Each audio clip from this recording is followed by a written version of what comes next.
Nous commençons à lire à partir du premier verset. Il est écrit: Jésus étant né à Bethléem en Judée, au temps, Matthieu chapitre 2. Nous lisons d'abord les premiers et les deuxièmes versets. Nous pouvons relire. Jésus étant né à Bethléem en Judée, au temps du roi Hérode, voici des mages d'Orient arrivèrent à Jérusalem et dirent: Où est le roi des Juifs qui vient de naître? Car nous avons vu son étoile en Orient et nous sommes venus pour l'adorer. Maintenant nous prenons le verset 11. Ils entrèrent dans la maison. Bon, nous pouvons commencer même à partir du verset 10. Quand ils aperçurent l'étoile,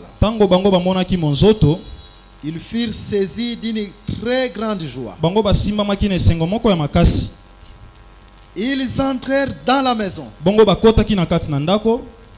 virent le petit enfant avec Marie, sa mère, se prosternèrent et l'adorèrent. Je répète, se prosternèrent et l'adorèrent.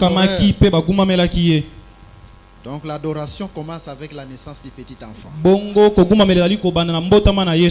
Ils ouvrirent, parce que c'est le deuxième commandement,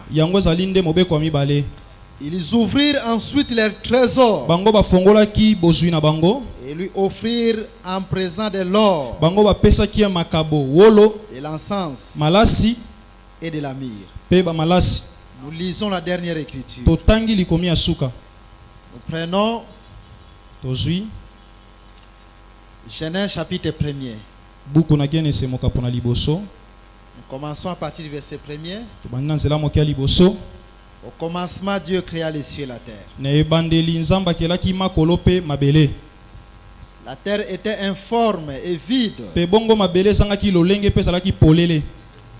Il y avait des ténèbres à la surface de l'abîme. Et l'Esprit de Dieu se mouvait au-dessus des eaux. Dieu dit que la lumière soit, et la lumière fit. Laisse que ce soit la lumière soit en toi. Acclamons le Seigneur parce qu'il mérite l'honneur. Ok, nous sommes en train de continuer notre enseignement. Mais j'aime d'abord fortifier les peuples. C'est comme avant qu'on se mette à table. Sous d'autres cieux, on donne d'abord la compote de Bamboka Mususu. On donne d'abord une sorte de sauce là, qui doit donner de l'appétit quand vous allez commencer à manger. Raison pour laquelle nous disons toujours que quand Dieu nous donne de tels moments, il faut lui dire merci. Donc notre première reconnaissance à Dieu doit être quand Dieu nous donne le temps pour venir l'adorer, pour venir le servir.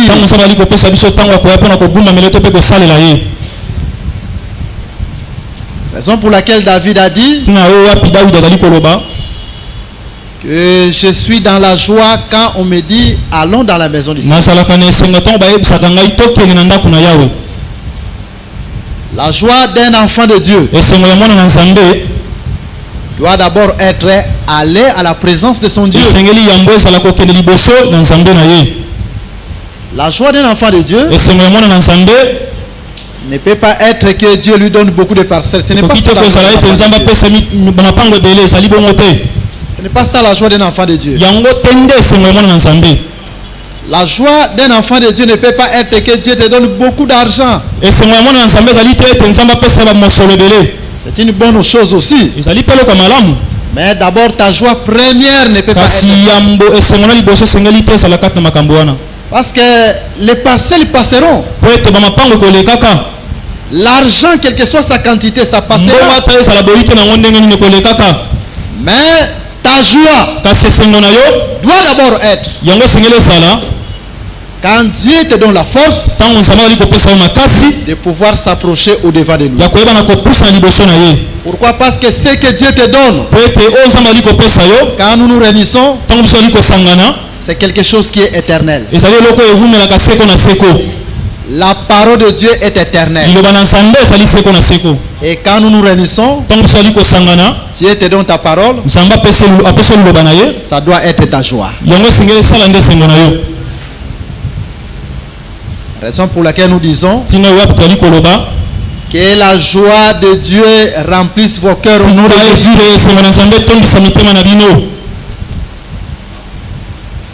Donc, un enfant de Dieu doit aimer la parole de Dieu plus que toute autre chose.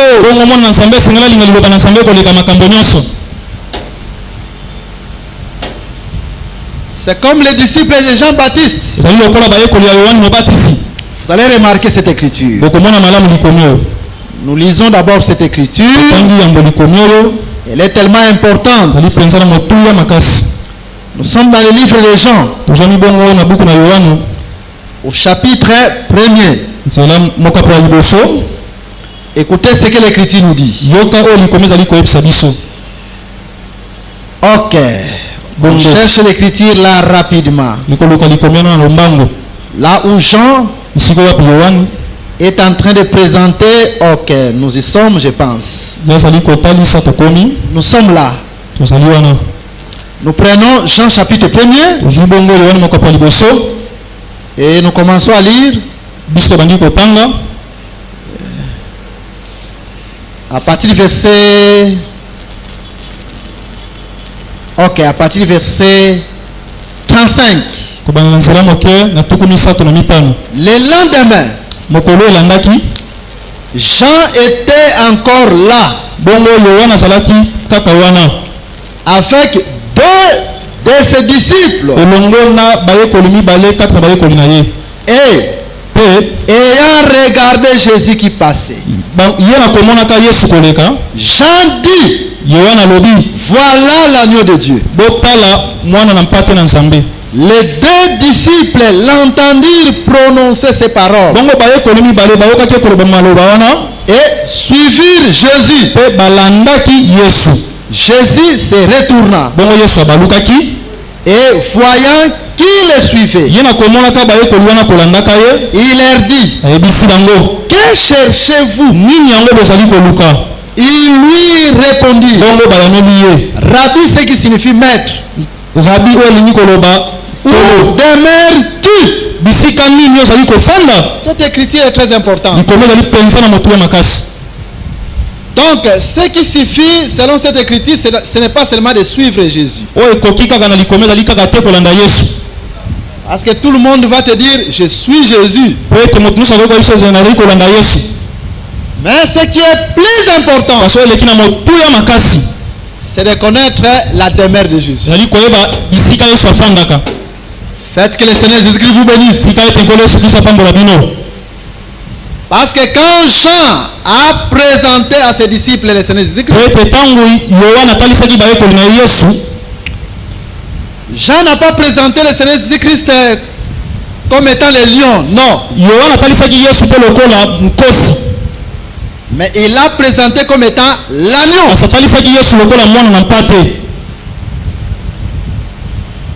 Parce que comme étant le lion, il ne pouvait pas s'approcher. Mais quand il le présente comme étant l'agneau, c'est alors que le peuple suivit. D'une autre manière, c'est alors que le peuple, les deux disciples, s'approchaient. D'une autre manière, L'alliance c'est aussi la loi. Donc quand on présente Dieu comme étant la loi devant le peuple, personne ne peut suivre Jésus.